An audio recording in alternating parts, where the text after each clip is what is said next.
नमस्कार दोस्तों, यदि आप कोई ऐसी संपत्ति खरीदने के लिए जा रहे हैं जो संपत्ति विक्रेता से मिली है, मतलब पैतृक रूप से मिली है, उसके पूर्वजों से मिली है और उसके पिता के मरने के बाद उनके बेटों में वे समान रूप से बांट दी गई है और उन्हीं पुत्रों में से कोई एक पुत्र अपनी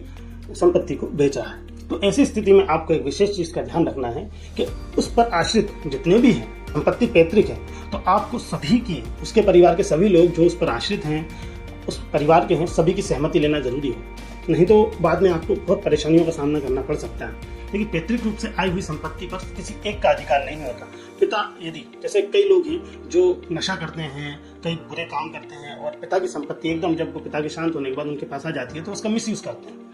तो वह अपनी संपत्ति को कम रेटों पर बेच देते हैं। तो उससे क्या होता है, परिवार बड़ा परेशान होता है, समस्याओं में ग्रसित हो जाता है। ऐसी स्थिति में आप जब भी किसी की प्रॉपर्टी खरीदें और वह व्यक्ति नशे का आदी है या किसी वजह से वो प्रॉपर्टी बेच रहा है, तो आपको उस व्यक्ति के परिवार के सभी लोगों की सहमति लेना जरूरी है। यदि आप परिवार के सभी लोगों की सहमति नहीं लेते हैं और वह संपत्ति पैतृक है और किसी प्रकार की आपत्ति लगती है तो आपके दी हुई राशि में आ सकती है, आप भी परेशानी में आ सकते हैं।